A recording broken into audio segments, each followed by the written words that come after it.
Alors aujourd'hui, on va faire la correction de la série de révision proposée sur la partie mécanique, en particulier sur travail et énergie. Je vais proposer un problème sur le travail et énergie. On va commencer alors par les énoncés. Nous avons dit dans un référentiel galiléen ROXY, on considère le mouvement d'une particule M de masse petit m se déplaçant sans frottement sur la surface interne d'un cône. Donc voilà, donc elle se déplace sur cette surface interne d'un cône d'axe OZ et demi-angle au sommet alpha constant tel que alpha compris entre 0 et pi sur 2, voire figure 1. Donc voilà, notre système matériel. Donc, il est schématisé sur la figure 1. Dans un système de coordonnées cylindriques, ici, donc, il faut faire attention. On va travailler dans la base cylindrique parce que le système considéré, le système de coordonnées considéré, c'est un système de coordonnées cylindriques. Donc, un point matériel est repéré par les variables d'espace R, θ et Z. Le cône est décrit par l'équation R égale Z fois tangente alpha. À l'instant t égale à 0, le point est lancé à partir du point de coordonnées cylindriques. R0 égale à A et θ0 égale à 0. Z0 égale A sur tangente alpha. Avec une vitesse horizontale, R.0 égale 0, θ.0 égale oméga et Z.0 égale à 0. Ce sont donc ce que vous allez voir ici, ce sont les conditions initiales. Où oméga est une constante positive. Alors, on commencera par la première question. Donc, c'est clair, exprimé dans la base cylindrique ER, Eθ, EZ, le vecteur position, le vecteur vitesse et le vecteur accélération. Donc, alors, allons-y. Donc, on va commencer par la première question. Donc, Pθ. Donc, l'expression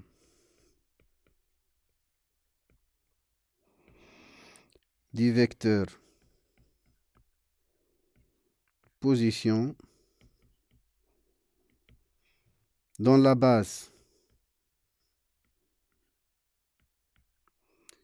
cylindrique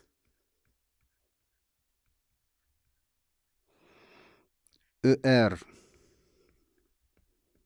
Eθ, EZ s'écrit OM est égal E petit m plus M grand M. Donc, je vais faire un petit schéma. Donc, voilà. Donc, la base cylindrique. Donc, ici, c'est X, ici, c'est Y. Bien sûr, ici, c'est Z. Voilà. Donc, le point M. Ça, c'est petit m. Donc, ici, c'est ER.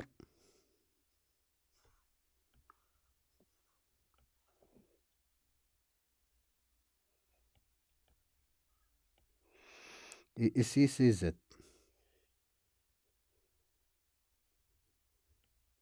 Ça, c'est EZ, bien évidemment.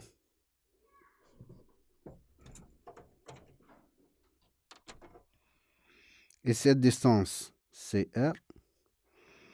Et voilà un point M, donc repéré par les variables d'espace R, θ et Z. Donc voilà. Donc en utilisant la relation de Charles, ça c'est l'origine bien sûr de notre repère. OM, E grand M, E grand M, égale E petit m plus M grand M. Voilà. Donc ceci égale à quoi? O petit m, ça donne R, E, R. Et M grand M, ça donne Z plus EZ. Voilà l'expression du vecteur position. Donc, petit b, expression du vecteur vitesse. Toujours dans la base cylindrique ER, Eθ, EZ.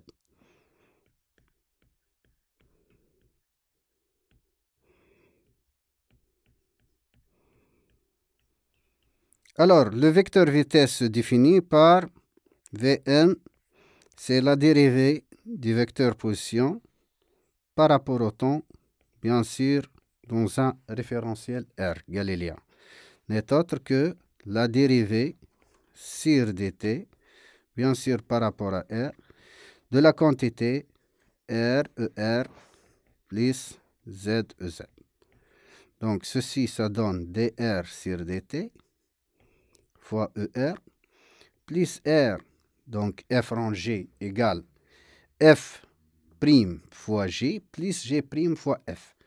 Donc, c'est pour cette raison, j'ai écrit donc la dérivée de ER fois ER, plus R fois la dérivée du vecteur Eθ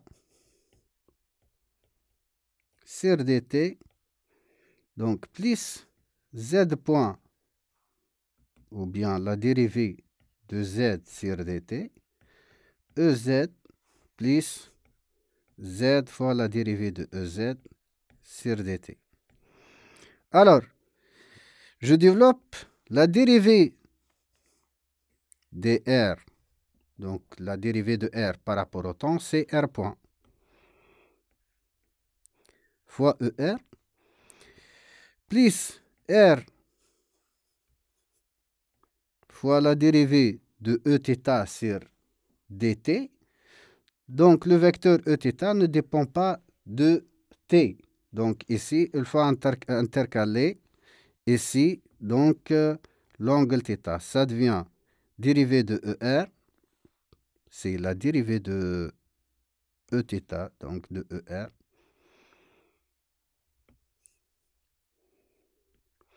Donc, ici,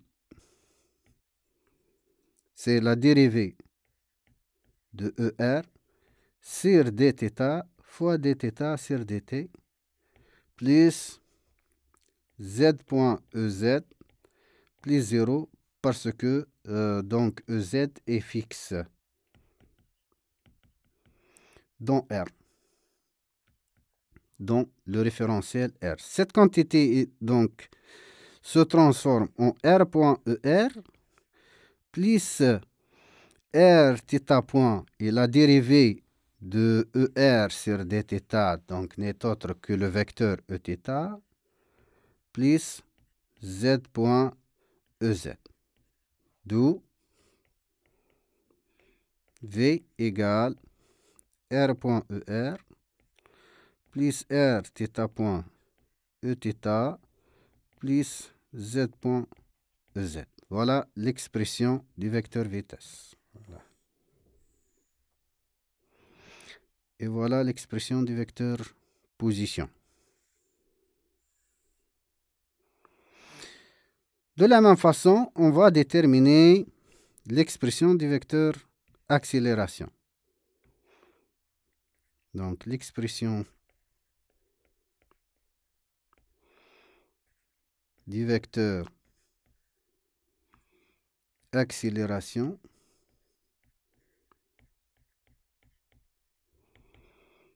s'écrit alors.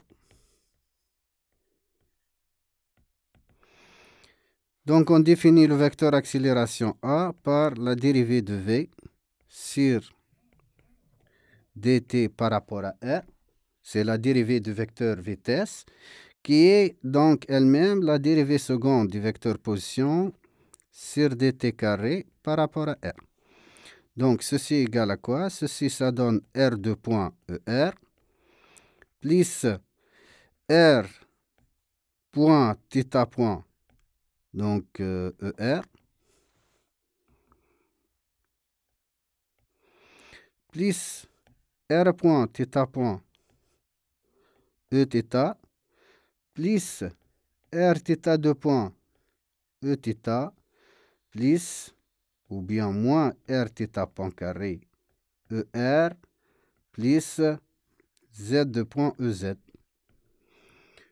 Donc, qui est égal à R point R2 point moins R θ point au carré porté par la direction ER plus 2R point θ point plus R θ 2 point porté par la direction Eθ plus Z2 point EZ. Donc voilà, donc la première question, bien évidemment. Maintenant, on va passer donc à la deuxième question. Qu'est-ce qu'il vous demande? Il vous demande justifier que la quantité A fois Eθ s'écrit ou bien égale à 1 sur R dérivé sur dt, R au carré dθ sur dt. Donc c'est simple. Donc ça c'est pour la deuxième question. Alors, qu'est-ce que je fais? Je vais multiplier l'accélération fois le vecteur donc Eθ. Donc ceci, ça donne quoi? Ça donne R2 point moins Rθ point au carré, ER scalaire Eθ, plus 2R point θ point plus R θ 2 point Eθ scalaire Eθ plus Z2 point EZ multiplié par le vecteur Eθ. Donc ça, ER et Eθ sont deux vecteurs perpendiculaires. Ça donne ER scalaire Eθ, ça donne 0. Cette quantité ici, donc ça donne 0 puisque le vecteur EZ est perpendiculaire au vecteur Eθ.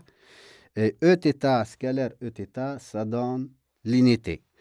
Alors, donc qu'est-ce qu'il reste? Il reste à donc calculer ou bien recalculer. Donc A scalaire Eθ, ça donne n'est autre que la quantité Rθ point plus Rθ 2 point. Et cette quantité n'est autre que la dérivée de R, 6 fois dérivée, c'est n'est autre que 1 sur R, pardon, la dérivée sur dt de R carré θ point. Donc voilà, on a montré comme ça que A scalaire Eθ égale 1 sur R dérivée sur dt de R au carré θ point. Donc voilà.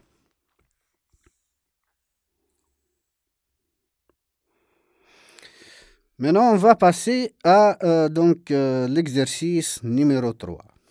Qu'est-ce qu'il demande? Soit l'expression de la réaction normale de la surface interne qui s'écrit ou bien donnée par cette expression Rn égale Rn moins cosinus alpha ER, c'est déjà donné, plus sinus alpha EZ où Rn est, est une quantité positive.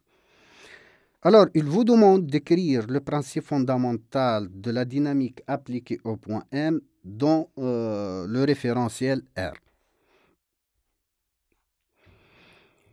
Voilà, c'est simple, puisque donc, on est calculé, si vous voulez, donc l'accélération, ainsi de suite.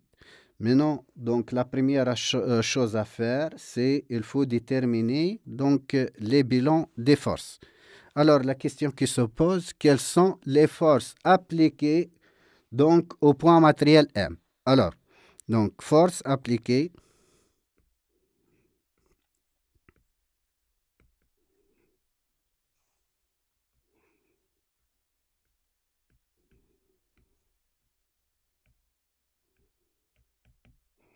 au point matériel M.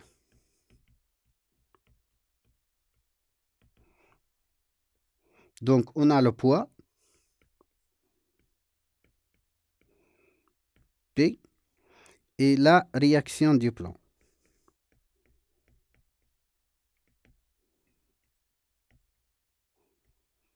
Donc, Rn.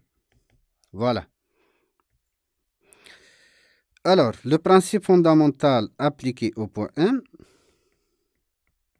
le principe fondamental de la dynamique appliqué au point M,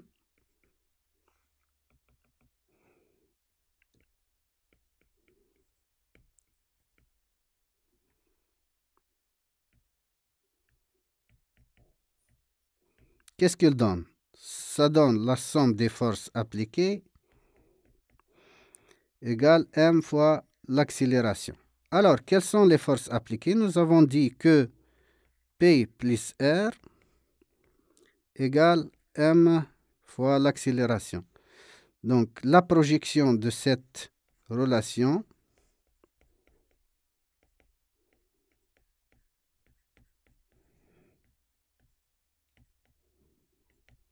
donne M fois R de point, ou R θ point carré, porté par la direction ER, plus, donc facteur, 2 fois R point, θ point, plus R θ de point, E θ, plus Z point, donc fois EZ égale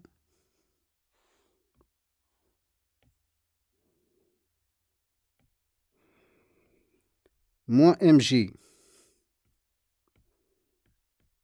EZ plus Rn fois moins cosinus alpha ER plus sinus alpha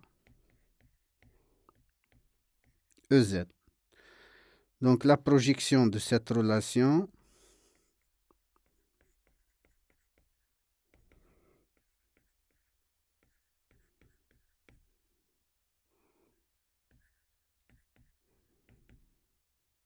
nous permet de déterminer les relations suivantes. Donne, alors qu'est-ce qu'elle donne? Ça donne M R de point moins R θ point carré égale A moins Rn fois cosinus alpha.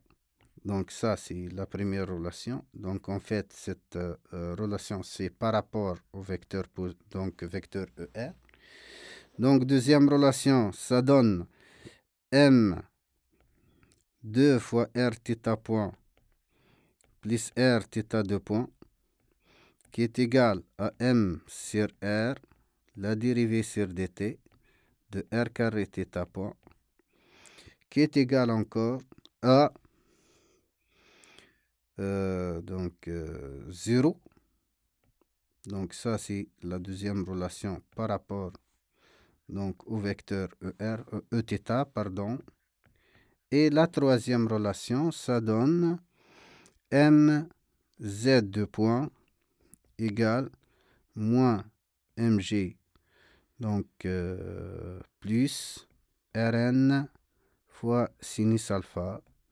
Donc c'est la troisième relation, c'est par rapport donc au vecteur Ez. Voilà donc la projection du principe fondamental de la dynamique. Qu'est-ce qu'il donne? Donc voilà, ça c'est en fait troisièmement Pθ et Pθ. Ça c'est donc Pθ. Et ici c'est donc la question Pθ. Maintenant, on va passer donc à la question précédente, si vous voulez. Donc, quatrième question. Donc, à partir de... Voilà. À partir des équations du mouvement, on déduit que la quantité R carré dθ sur dt est une constante not Tc et montrer que c'est effectivement égal R au carré dθ sur dt qui est égal elle-même A carré lambda fois oméga 0. Donc ici, c'est simple en fait. Donc quatrième question. Alors, donc, d'après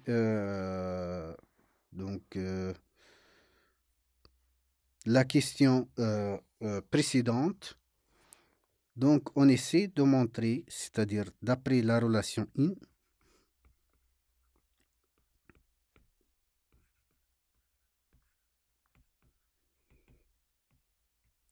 la relation 2, qu'est-ce qu'on a? On a donc M sur R fois D sur dt de la quantité R carré θ point est égal à 0. Donc la question, c'est de montrer que 1 sur R dérivé sur dt de R au carré θ point, donc égal à 0, implique, puisque ça égale à 0, donc ce qui montre bien que cette quantité égale une constante. Donc ce qui donne que la quantité de R au carré sur dθ sur dt, donc égale à C. Alors maintenant, donc cette constante s'appelle constante des R.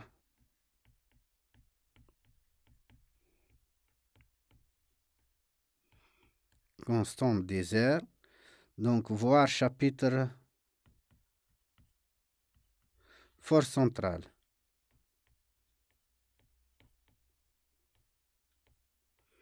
Alors, qu'est-ce qu'on va poser? On a posé que oméga 0 au carré égale G sur A, lambda égale oméga sur oméga 0, et lambda 0 au carré égale 1 sur tangente alpha. Alors, notre objectif maintenant, c'est de déterminer donc la constante C. Comment déterminer sous forme d'une question?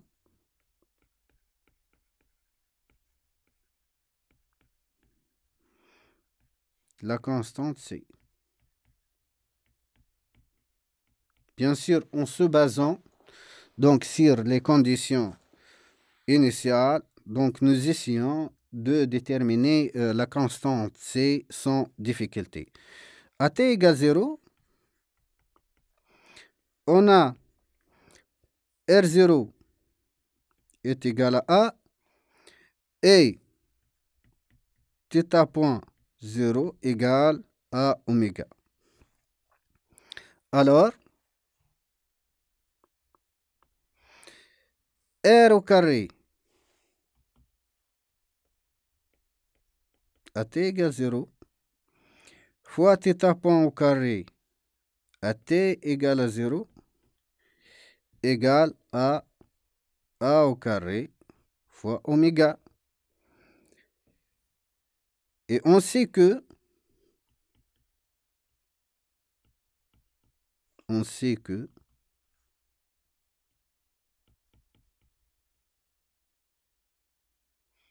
oméga égale lambda, ou bien lambda égale, on sait que lambda égale oméga sur oméga 0, implique oméga égale lambda fois oméga 0. Dans ce cas, qu'est-ce qu'on aura? On aura d'où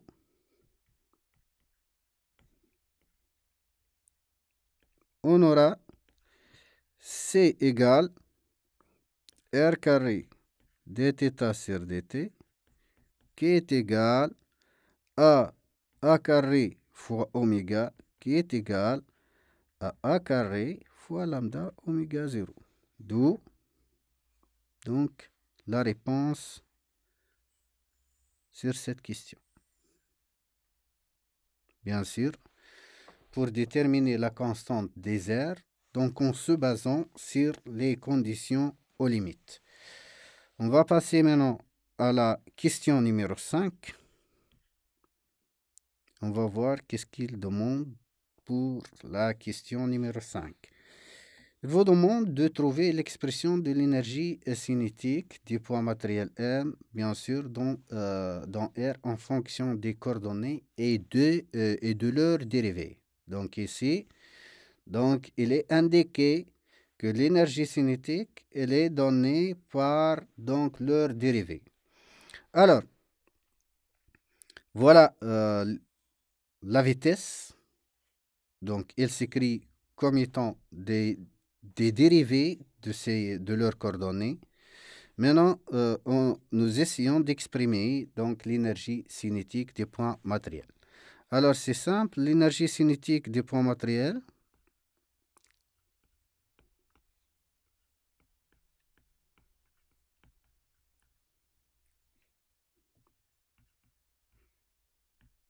du point M, est définie par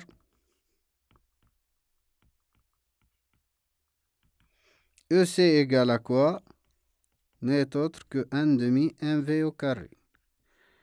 Et la norme de V au carré, donc c'est 1 demi m r point carré plus r θ point le tout au carré plus z point au carré. Voilà l'expression de l'énergie cinétique. C'est simple, hein? Nous passons maintenant à la question numéro 6. Exprimer l'énergie potentielle de pesanteur EP associé OP associé EP en fonction de R uniquement. Donc ici,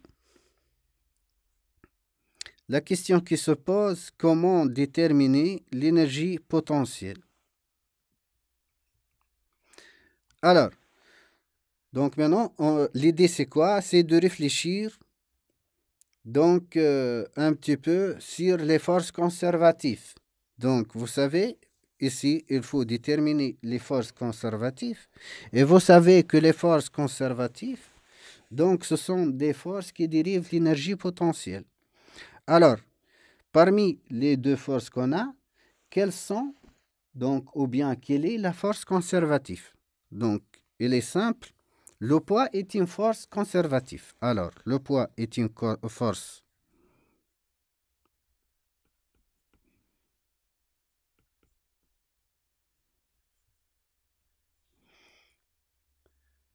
conservative. Alors, elle dérive de l'énergie potentielle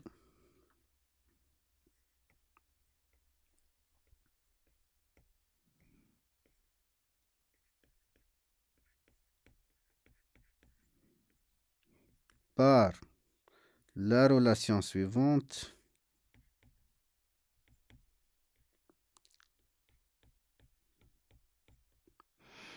P égale moins grade EP implique mg ou bien moins mg est égal moins la dérivée de EP sur dz. Ici, qu'est-ce que j'aurai? J'aurai DEP égale mg dz. Je passe par la primitive DEP est égale la primitive de mg donc dz. Ce qui donne que l'énergie potentielle égale mg z plus la constante c. Mais dans la question, il vous demande d'exprimer l'énergie potentielle en fonction de R uniquement. Donc, il a insisté ici. Donc, revenons maintenant à l'énoncé de notre exercice. Voilà. On a tangente alpha égale à quoi? Égale R sur Z, n'est-ce pas?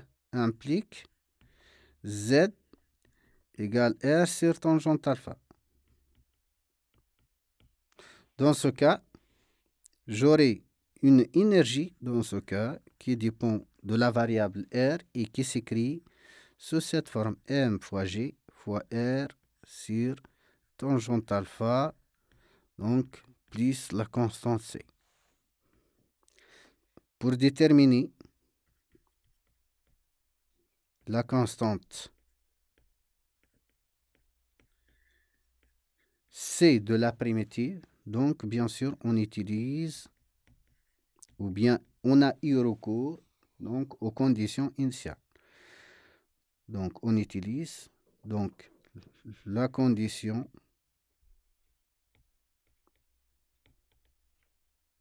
suivante. EP de R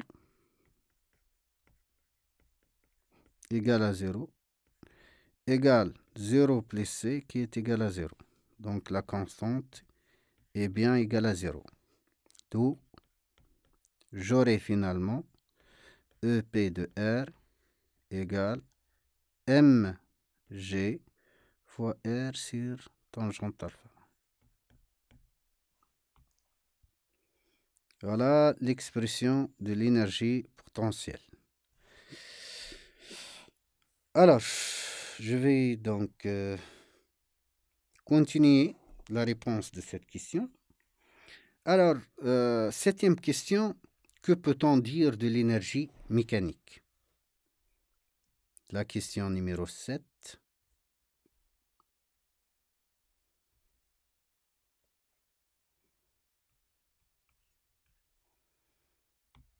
Que peut-on dire de l'énergie mécanique? Donc, ici, si on applique donc, le théorème de l'énergie mécanique, donc le théorème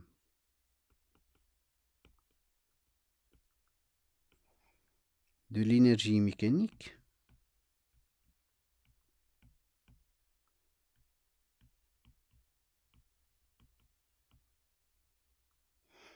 appliqué, qu'est-ce qu'elle donne? La variation de l'énergie mécanique égale la somme des travaux des forces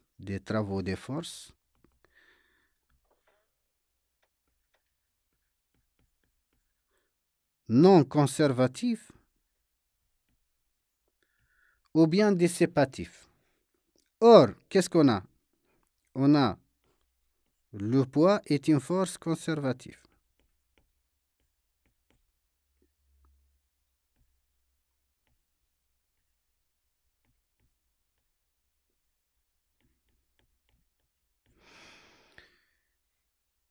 Et ici, donc la réaction, le travail de la réaction est égal à 0 puisque la réaction, donc c'est pas une force conservative, donc il est perpendiculaire au mouvement. Donc ici, il ne reste à delta EM, dans ce cas, égale le travail de la réaction normale, qui est égal à 0, parce que la réaction, ici, dans ce cas, on va dire que la réaction normale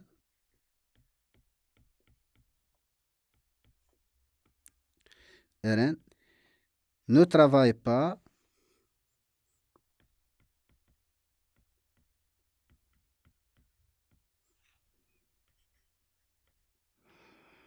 puisqu'elle est perpendiculaire donc à la direction du mouvement, puisque Rn est perpendiculaire au mouvement. Alors, on arrive finalement à montrer que l'énergie mécanique égale 0. Dans ce cas, le système étant conservatif. Donc, on peut dire que l'énergie mécanique, dans ce cas, égale une constante et on parle d'un système conservatif. Donc, le système est conservatif.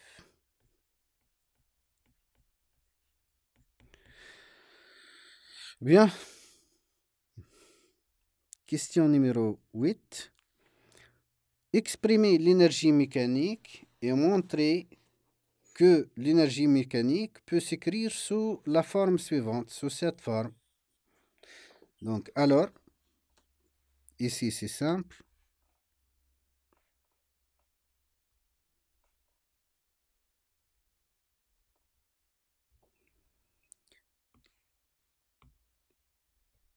Huitièmement,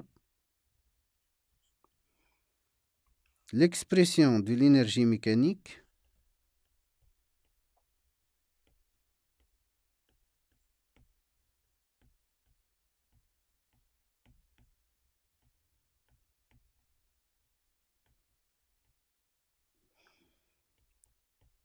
s'écrit. Alors, l'énergie mécanique, elle est définie par donc, la somme de l'énergie potentielle plus l'énergie cinétique, n'est autre que EC plus EP.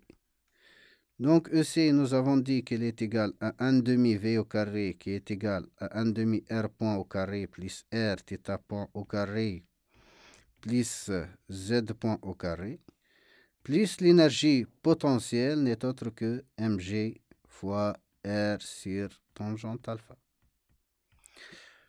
Alors, pour répondre à cette question, on doit, donc nous essayons de mettre l'expression de l'énergie cinétique sous la forme donc, demandée dans la série, donc c'est-à-dire sous cette forme.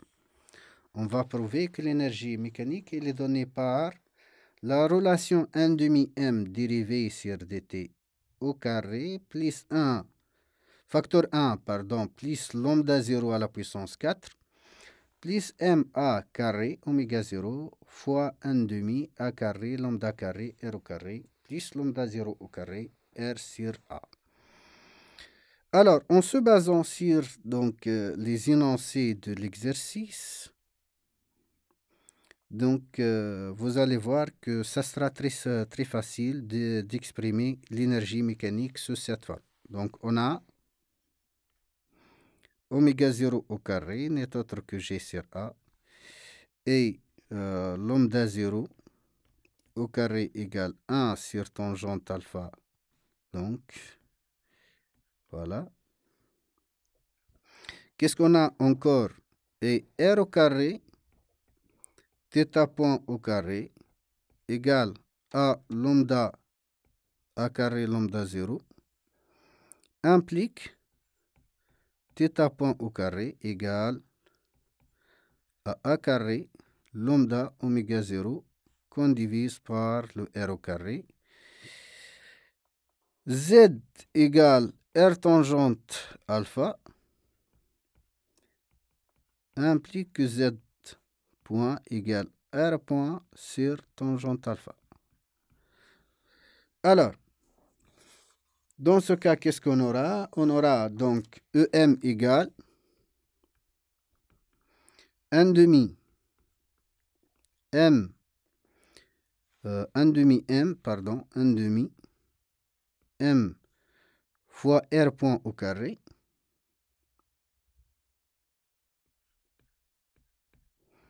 plus R au carré facteur A carré lambda oméga 0 qu'on divise par R au carré,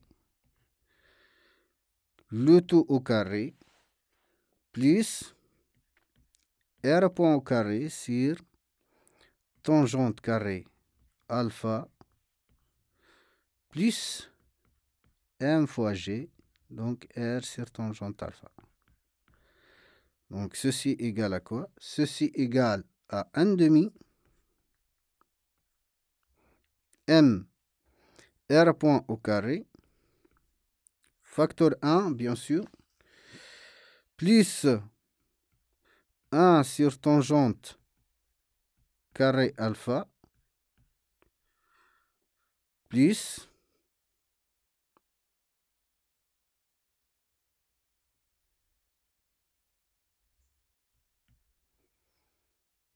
A carré ou bien A4 lambda carré oméga 0 au carré divisé par R au carré. Et finalement, plus M fois G fois R sur tangente alpha. Ceci égale à quoi? Ceci, donc, ici, R point, c'est la dérivée de R sur dt. Donc, je peux mettre cette expression sous cette forme. R, 1 demi M fois dérivée sur dr par rapport au temps au carré, fois 1. Nous avons dit que 1 sur tangente alpha au carré, c'est lambda 0 à la puissance 4, voilà. Plus lambda 0 à la puissance 4, plus m fois a4, lambda carré oméga 0 au carré sur 2r au carré, plus mg fois r sur tangente alpha.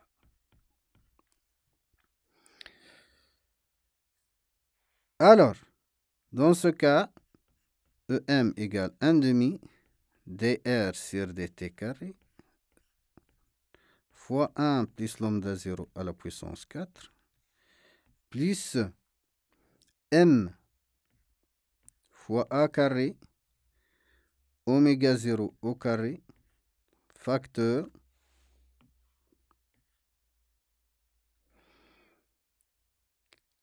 a carré lambda carré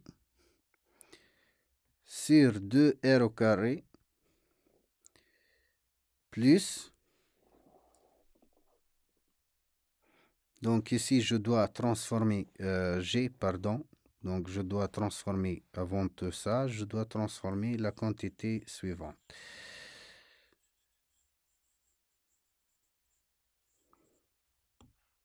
Ceci égale 1 demi M fois dérivée de R sur dt carré fois 1 plus lambda 0 au carré. Donc M a carré lambda carré oméga 0 au carré sur 2 fois R au carré plus M. Nous avons dit que G égale à quoi? G ici c'est donc oméga 0 au carré fois A. Donc oméga 0 au carré fois A fois R et tangente 1 sur tangente alpha, c'est lambda 0 au carré. Donc fois lambda 0 au carré.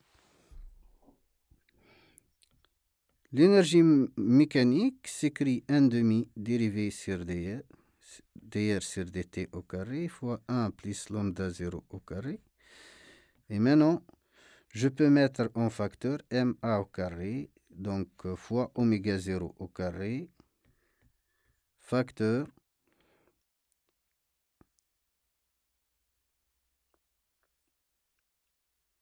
ça c'est 4, oui. A carré, lambda carré, sur 2 0 carré, plus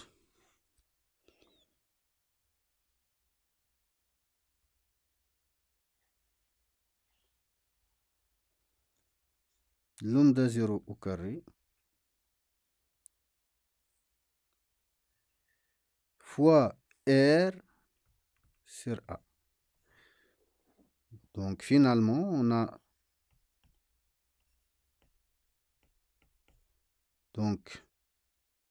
on obtient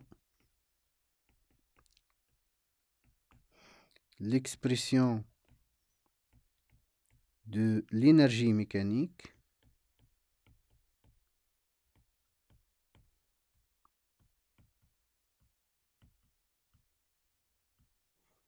sous la forme EM égale 1 demi M dérivée de R sur dt carré facteur 1 plus lambda 0 au carré plus M a carré oméga 0 au carré fois A carré lambda carré divisé par 2R au carré plus lambda 0 au carré R sur A. Voilà l'expression, si vous voulez, de l'énergie mécanique. Voilà la réponse donc sur la question numéro 8 en fait. Bien. Donc maintenant, on va passer à la suite de notre série. Alors, neuvièmement, on définit l'énergie potentielle effective. Il vous demande de représenter l'allure de la courbe EP effective de R. Donc, comme vous allez voir ici, l'énergie mécanique, il s'écrit une quantité plus. Donc, ça, c'est la question numéro 9. Donc, d'après la question 8,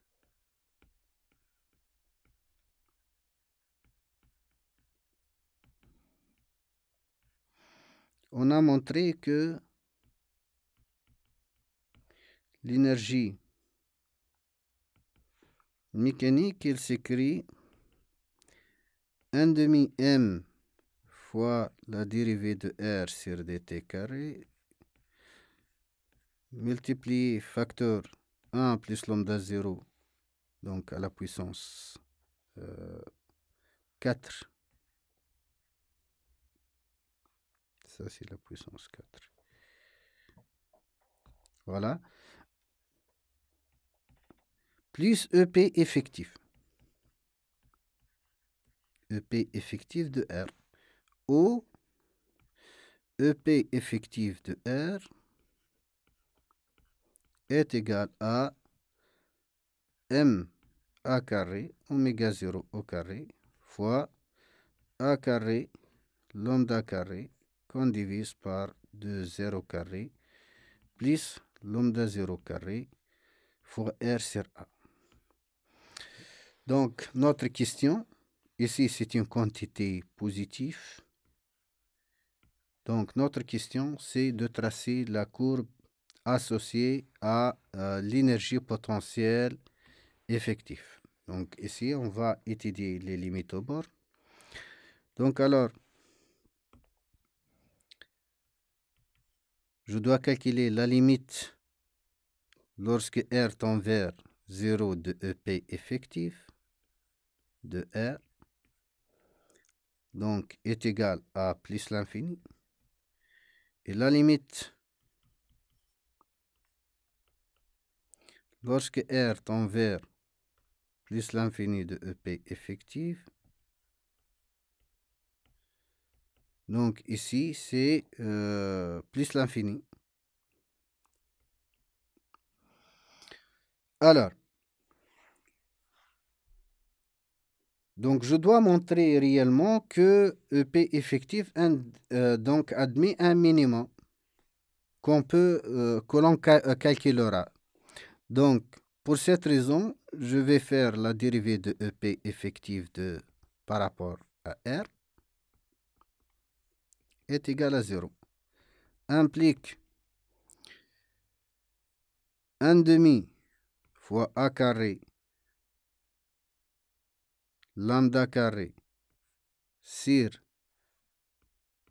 D sur dr sur R au carré plus lambda 0 au carré R sur A égale à 0. Donc cette expression, ça donne moins 2 sur 2 R moins 3 fois lambda au carré A carré plus lambda 0 au carré sur A fois 1 égale à 0. Donc alors moins 2 sur moins 2, ça donne moins 1. Ça donne moins lambda carré A carré sur R3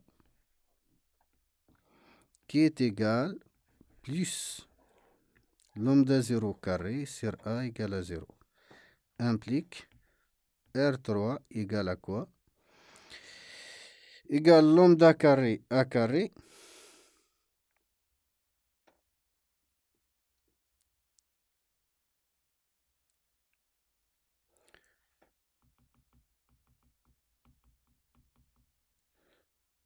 Donc, implique moins lambda carré A carré sur R3 égale à moins lambda 0 au carré sur A.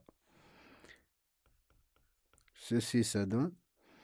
Donc, R3, ça donne lambda carré fois A au cube sur lambda 0 au carré.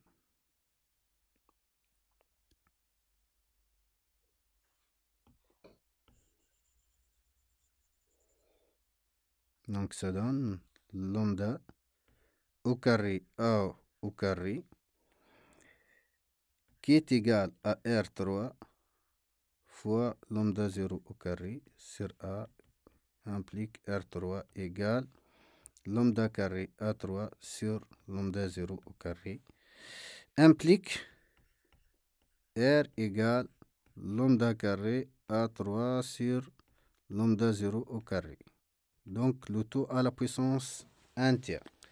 Alors je dois dresser un tableau de variation pour qu'on puisse donc tracer la courbe représentative de EP effective en fonction de R. Donc ici c'est dérivée de EP effective sur DR. Ici c'est EP effective de R. Ici c'est moins, ici c'est plus. Ça c'est plus, donc pardon, 0. Et ça c'est plus l'infini. Et ça c'est R0. Donc ici c'est F de R0 ou bien EP effectif de R0. Et la limite en 0, nous avons dit qu'elle est plus l'infini. La limite en plus l'infini, elle est plus l'infini. Et vous allez voir une courbe décroissante. Donc, puis elle croît. Donc, si je vais tracer la lyre de EP effective en fonction de R, j'aurai une allure donc de ce type. Donc, ça, c'est EP effectif de R. Donc, ça, c'est R. Ici, c'est R0 qui est égal à lambda carré sur lambda 0 au carré à la puissance entière. Et vous allez voir donc une courbe donc comme ça. Admis un minimum.